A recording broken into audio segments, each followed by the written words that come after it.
Almas queridas, nós temos a incumbência de, nesses próximos minutos, fazer uma reflexão aqui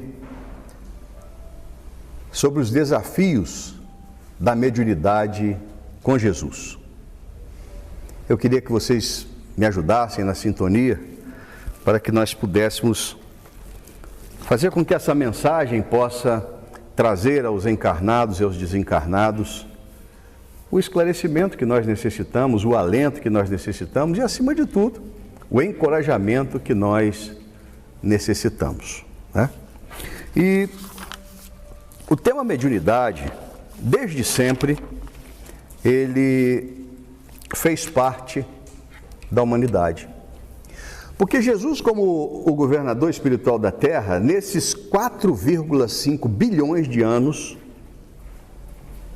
ele procura, acima de tudo, fazer com que esse compromisso assumido perante o Criador, de fazer com que todos nós, que fomos criados simples e ignorantes, tivéssemos a capacidade de, com a centelha que o Pai Celestial coloca no coração de cada um de nós, nos transformarmos em um fulgurante sol.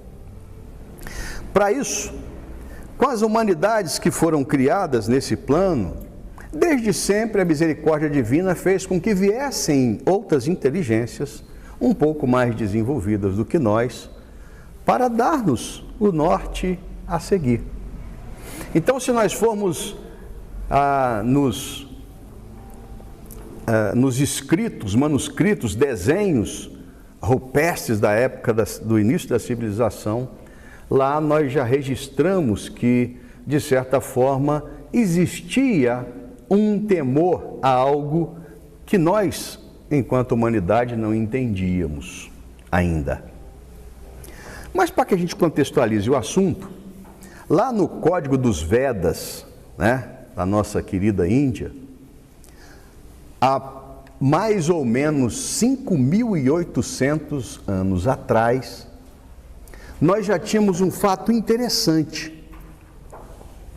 É que lá, os brahmanes, os sacerdotes à época, ou as castas privilegiadas com as informações, já tinham a possibilidade de invocar os seus ancestrais. Olha que interessante.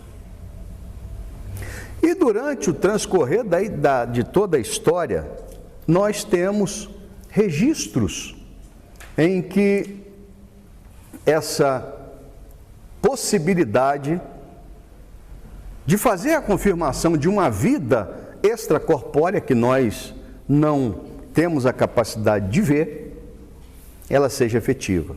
Se não, vejamos, lá, a época do Egito Antigo, aproximados 4.000 e poucos antes de Cristo, nós tínhamos lá os sacerdotes que eram ligados aos faraós, que eram considerados criaturas divinas e que tinham, sim, a capacidade também de fazer a evocação dos mortos.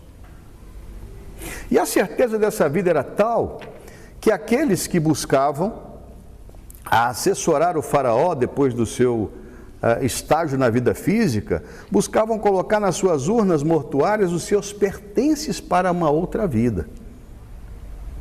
Só que desde sempre nós tivemos também a ignorância humana não permitindo que, de certa forma, essa possibilidade de comunicação com um plano distinto do nosso fosse utilizada de uma forma natural. Então, sempre foi utilizado como uma forma de dominação. E assim foi na antiga Grécia, onde nós temos lá o registro das pitonisas, dos pitons, em que eles faziam a evocação das sombras. E o interessante é que nesse entendimento, porque nós poderíamos aqui falar uma noite inteira sobre isso, mas Moisés, que foi o grande legislador humano, mas que era portador de uma virtude divina, ele foi um dos principais idealizadores dentro do que trazia o povo hebreu de contextualizar a existência de um Deus único, que de certa forma tirava um pouco do brilho daquilo que os egípcios traziam, como essa comunicação com o alto. Só que essa utilização dessa possibilidade de consultas, ela foi banalizada. Era uma forma de dominação e as pessoas buscavam então informações que não tinham, digamos assim, uma relevância.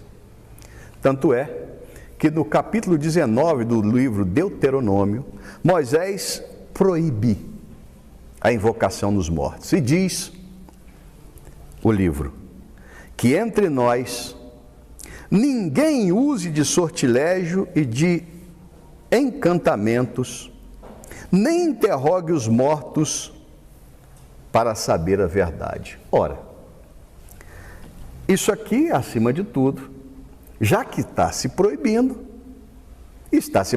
porque isso era efetivo. Concordam comigo?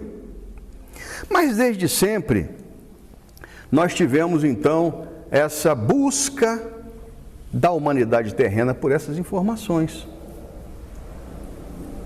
do outro mundo. Lá na antiga Grécia, nós tínhamos lá o famoso oráculo de Delfos, onde as pitonisas, de certa forma, elas estavam à disposição daqueles que, mediante paga, faziam consultas aos mortos. Nós temos também os próprios celtas, onde os sacerdotes druidas faziam também essas invocações.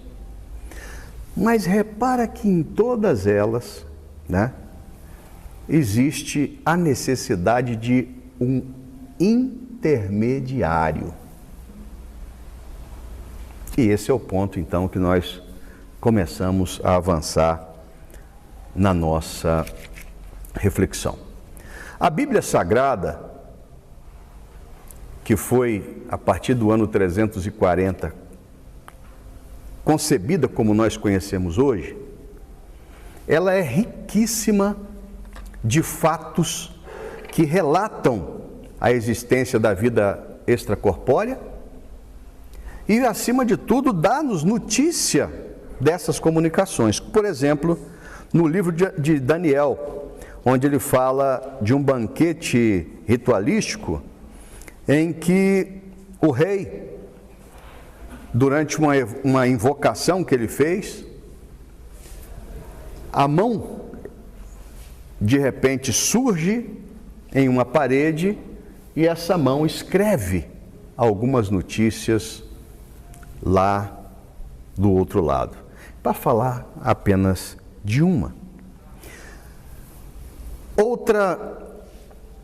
Outro fato pitoresco e bem pontual é os 10 mandamentos. Moisés, não sobra nenhuma dúvida que ele foi um grande médium, inclusive de efeitos físicos. E uma dessas passagens sublimes que comprova o que eu estou falando, é que no momento em que as famosas tábuas da lei, a espiritualidade sublime, que alguns dizem que é o próprio Deus, que alguns dizem que é o Espírito Santo, e que nós acreditamos que era, acima de tudo, a contextuação de um Santo Espírito, que trazia, então, de forma bem expressa, naquelas tábuas da lei, a instrução da programação divina para que nós consigamos ser espíritos de luz, que são os 10 mandamentos. Mas, nesse contexto, a gente, viajando no tempo, tem, lá em 1848, um fato pitoresco que começa lá nos Estados Unidos com as irmãs Fox. As tipologias, as batidas que começaram então num crescendo, e nós tivemos, por conta de um professor, um pedagogo, Hippolyte Léon Denis Rivel, alguém que se interessou por aquele fenômeno.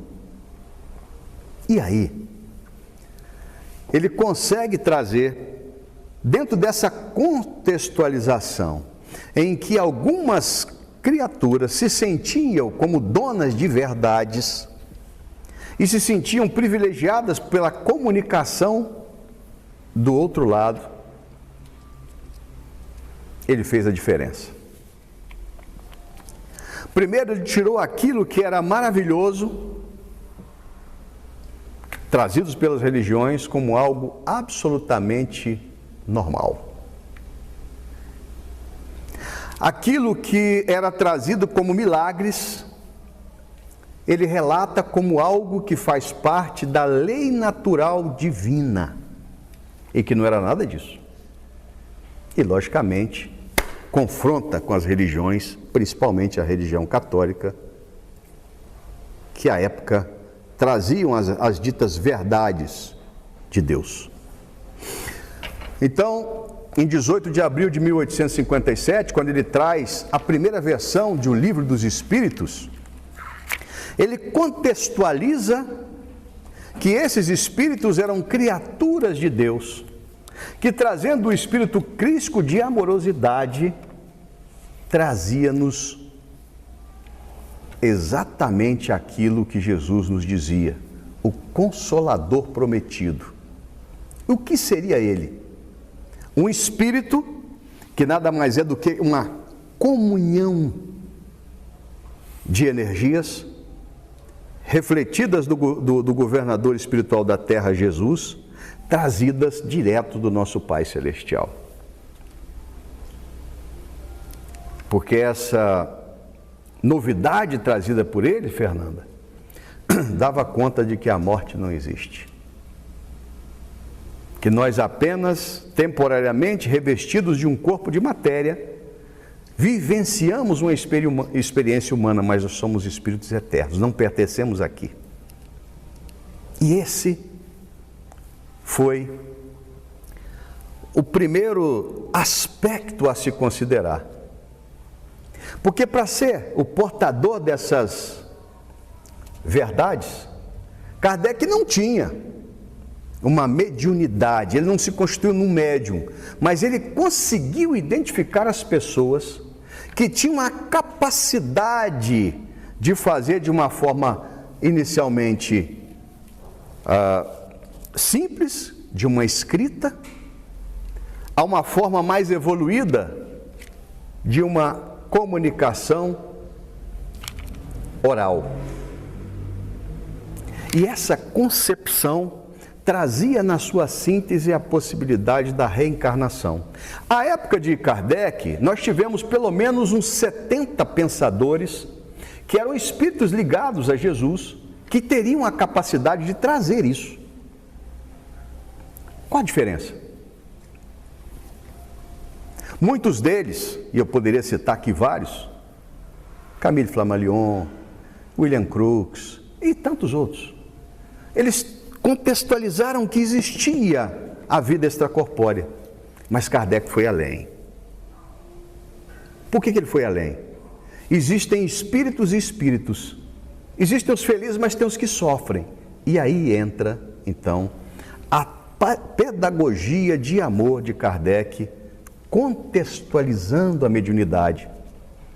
Porque se existia o fenômeno, ele traz na sua segunda obra, O Livro dos Médiuns, o que é desenvolvido para que haja essa comunicação mediúnica. Então, dessa forma, a diferença de Kardec é que ele coloca nessa mediunidade um bendito instrumento que nos permitiria a consecução do Evangelho com Jesus. E esse é o ponto mais emblemático. E quando nós avançamos nesse sentido, eu vou me permitir aqui, agora entrando no segundo aspecto, de que nós façamos a seguinte reflexão. E se nós estivéssemos hoje completando 30 dias de desencarnados?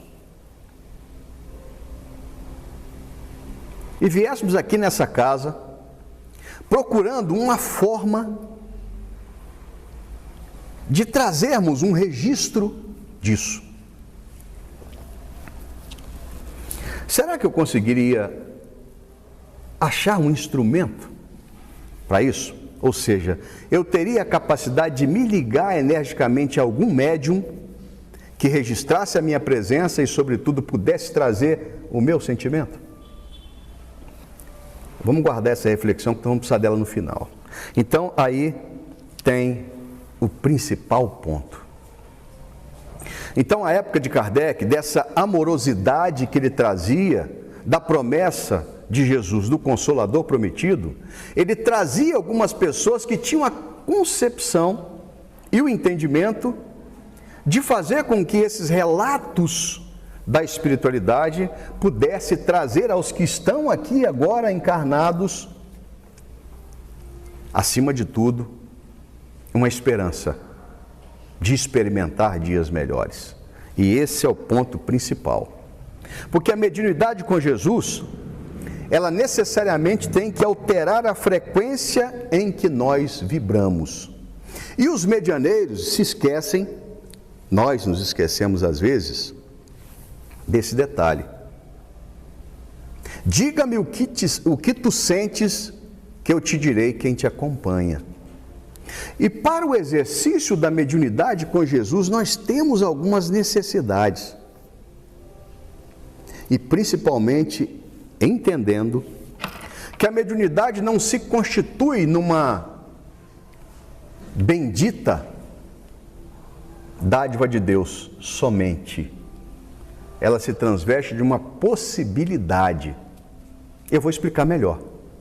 Ora, se eu, numa existência pretérita, nós entendemos isso em Kardec, quando ele nos convida a entender que essa bendita ferramenta chamada mediunidade, ela pode sim conceder a mim a reparação de alguns erros pretéritos. Como eu falei para vocês, ele registra que há espíritos felizes e infelizes. Mas esses infelizes, quando têm então esse entendimento, e no plano espiritual se preparam para vir aqui exercer algo que possa levar aos seus iguais, através do ensinamento e da vivência do Evangelho de Jesus, algum alívio, alguma esperança, algum consolo. Nós tivemos ontem aqui no nosso trabalho mediúnico uma frase que eu computei como de uma grandiosidade enorme. Ao final do trabalho, a entidade falou o seguinte: ah, meu filho, se vocês médiuns tivessem a capacidade de entender que o amor que te cura não é o amor que você recebe, é o amor que você doa. E aí, nesse contexto da mediunidade, todos nós temos mais ou menos a mediunidade. De forma ostensiva ou reservada, nós temos a mediunidade. E a mediunidade, acima de tudo, é um estado de frequência. Eu vou explicar melhor. Vamos fazer aqui um estudo de caso. Quem aqui trabalha numa sessão que tem mais de 10 pessoas? Por favor, levanta o braço. Então, vamos, como é que é o nome da senhora? Tamara. Dona Tamara. Eu vou explicar como é que a mediunidade pode ser exercida, nós que achamos que não temos nenhuma mediunidade. No seu trabalho, tem alguém que experimenta dificuldades enormes. É aquela pessoa que fala da vida dos outros, e se alguém falar dela, ela se aborrece demais. É aquela pessoa que reclama de tudo, nada está bom. É aquela pessoa que na menor discussão, ela se sente melindrada e que fere todo mundo. Transforma o local de trabalho num verdadeiro, aspas, inferno, só para ilustrar. que nós podemos ser médium no lugar desse? Eu falei que tudo é sintonia. Então imaginemos nós que no momento em que ela registra esse problema, a minha amiga Tamara, quando ela se prepara para ir para o trabalho, ela já faz uma prece pedindo a Deus, a Jesus, aos amigos espirituais, que naquele dia possam fazer com que aquela pessoa seja revestida de energias, de sentimentos bons, de amorosidade. E quando chega lá, quando vai cumprimentar aquela pessoa, de coração, ela diz, não é só ir da boca para fora, bom dia fulano, bom dia fulana. Vamos fazer a mesma reflexão agora. Quando você acorda que lembra daquela pessoa, meu Deus, ai, tomara que fulano não esteja um pouquinho melhor. Então, é uma sintonia. Ao invés de você se ligar com os amigos espirituais daquela criatura, os seus mentores, você se liga com aqueles que são os obsessores daquela criatura. Então, mediunidade é uma questão de sintonia. Repararam? Mas Jesus, ele buscou ter algumas criaturas que o auxiliaram muito na sua tarefa. Kardec foi um deles. Nós aqui, no Brasil, tivemos entre outros, que todos nós conhecemos, o nosso querido Francisco Cândido Xavier. Francisco Cândido Xavier tinha o perfume do Evangelho de Jesus. Quando a NASA veio aqui estudá-lo, dizendo que a sua aura era de alguns metros, é porque ele fazia, acima de tudo, a busca de viver em essência aquilo que o Evangelho de Jesus trazia. Mas nós, que estamos aqui, às vezes temos dificuldade de entender que essa ferramenta que nós temos, de forma mais efetiva ou não, ela também pode ser utilizada por nós, já que nós somos frequência, para o bem. Então imaginemos, o nosso querido André Luiz, que trouxe no livro A Coleção A Vida no Plano Espiritual, nos seus livros, entre eles tem Nos Domínios da Mediunidade, no capítulo 16, ele faz uma série de observações sobre o processo da mediunidade. Eu até depois gostaria que aqueles que quiserem aprofundar no tema, que pudessem entender um pouquinho mais. Ele faz uma contextualização da preparação nossa, porque a mediunidade, muitos de nós achamos que é só aquela que eu exerço num dia devido na casa espírita. Não, ela é diária. Martins Peralva, no livro Estudando a Mediunidade, quando ele fala da mediunidade com Jesus, ele traz, acima de tudo, essa vontade que nós entendamos que para que eu possa realmente viver essa mediunidade, porque é uma ferramenta que, como nós vimos agora há pouco, ela vai curar a minha dor. Porque a partir do momento que eu estiver concentrado na dor do próximo, e nós temos no trabalho do atendimento fraterno de desobsessão, essa bendita possibilidade. Porque muitas vezes o espírito que vem se comunicar aqui, ele acompanha-nos durante o dia inteiro. Vê o que eu penso, o que eu falo. E nesse contexto é que a gente tem que entender. A proposta de Jesus, enquanto mestre que ilumina a nossa caminhada, é fazer com que nós tenhamos a capacidade de acender a nossa própria luz. Do que ocupa-se as nossas mãos no nosso dia a dia? A quem emprestamos os nossos ouvidos?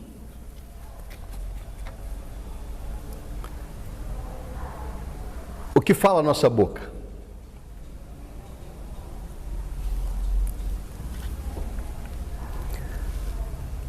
o seu coração, o que ele contrata para a sua vida.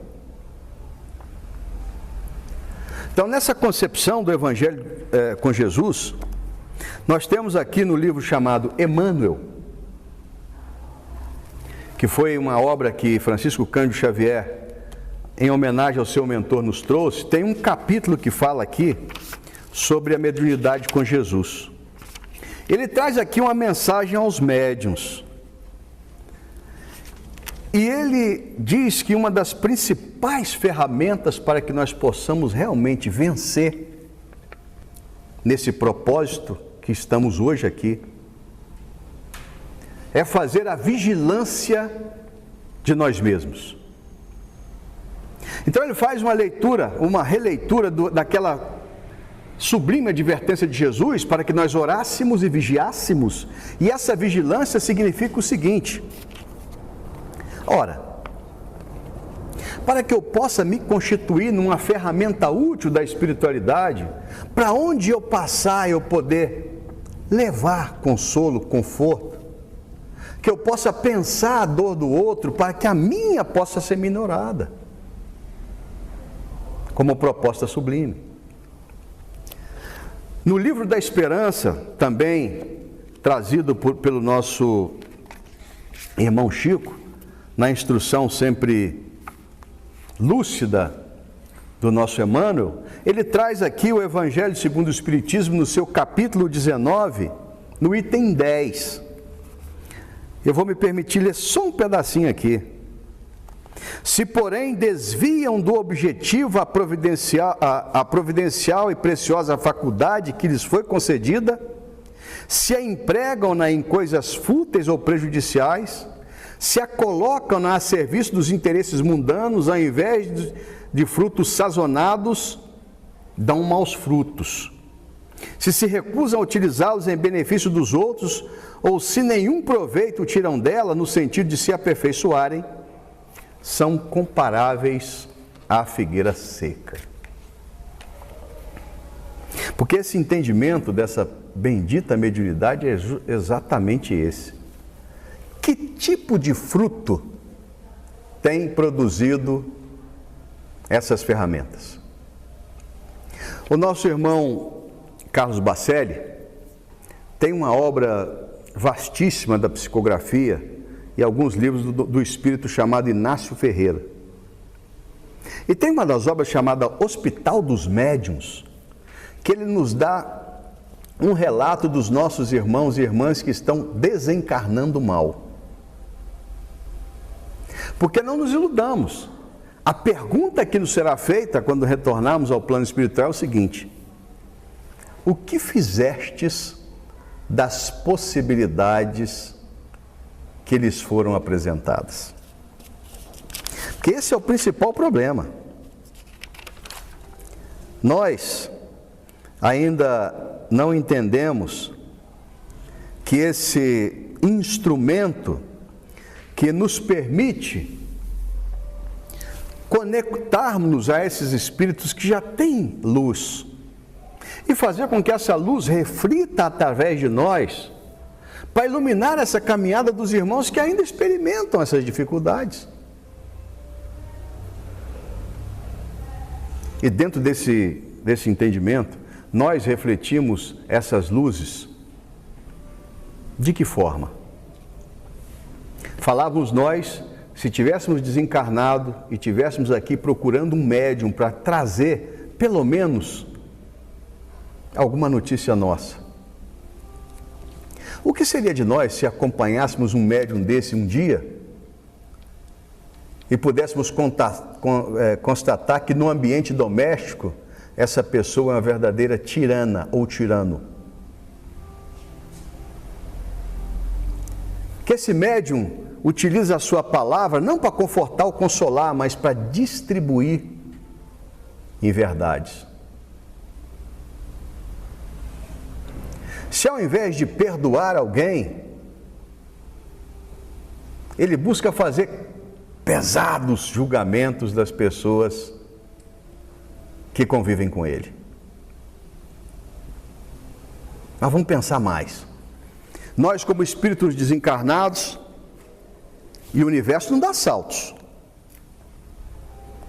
Eu não vou estar amanhã e desencarnando hoje, não vou estar amanhã morando numa morada sublimada, não. Eu sou hoje o construtor do meu amanhã.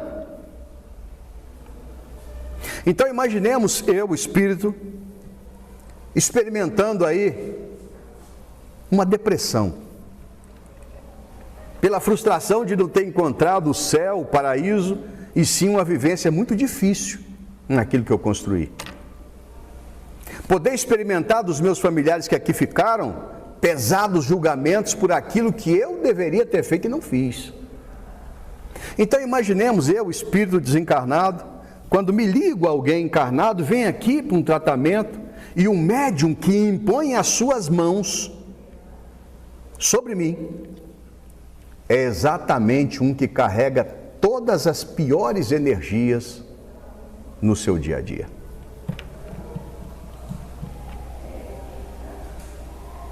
Esse é o grande desafio. Daqui a pouco nós teremos o passe, em que a espiritualidade amiga vem aqui e traz dos hospitais, do espaço, dos laboratórios siderais da nossa mãe natureza os fluidos e que os nossos irmãos médiuns espargem. Que tipo de energia você queria receber? Agora aqui. Essas águas, que daqui a pouco receberão a fluidificação, a imantação, que pensamentos devem ser colocados?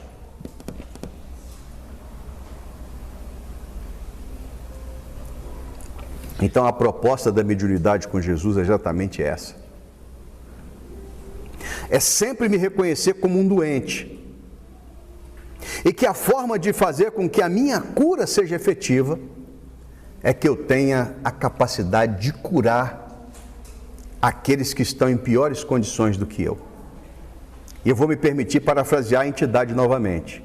Ah, se nós soubéssemos que o amor que nos cura não é aquele que nós recebemos, mas aquele que nós temos a capacidade de doar. Em sede de conclusão, tem uma obra fantástica do nosso querido Chico, que foi trazida lá em Pedro Leopoldo, Instruções Psicofônicas. Esse aqui é um relato de 2 anos de reuniões mediúnicas, e ao final sempre trazia uma elucidação do tema.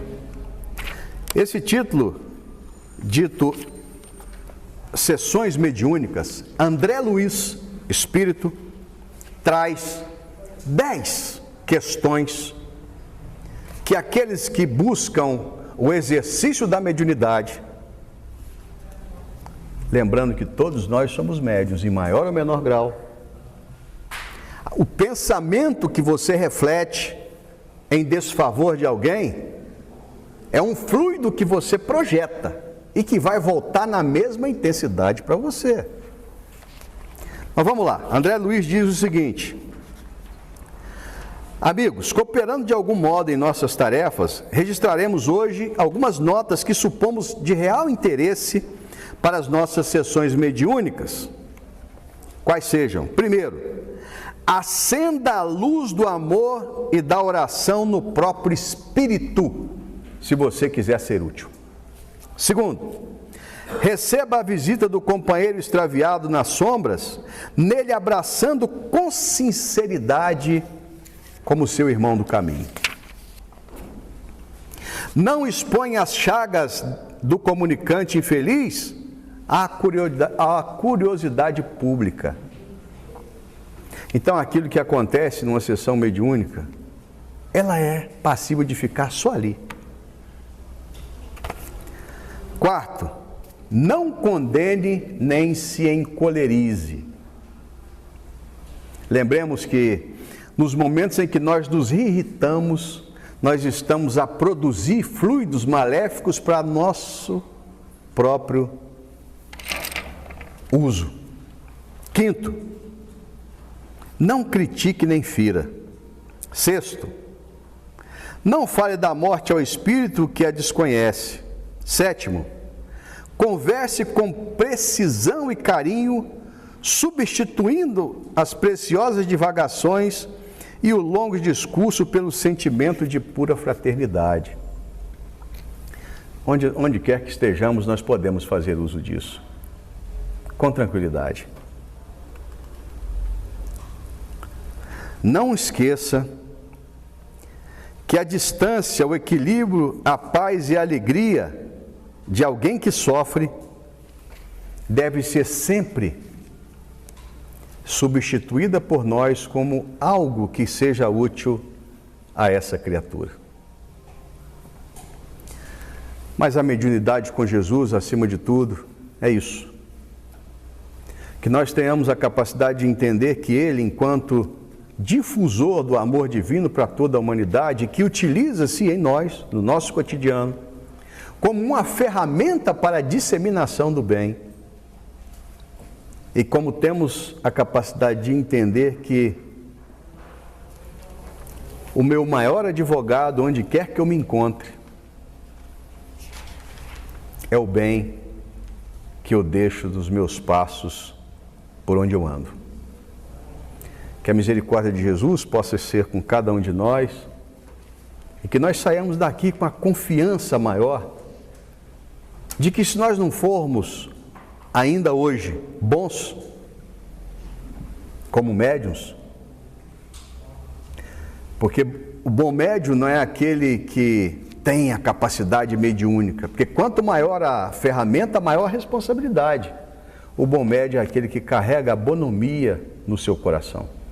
E que essa bonomia do nosso Mestre Jesus seja com cada um de nós e nós possamos estendê-la a todos aqueles que caminham conosco. Fiquemos em paz.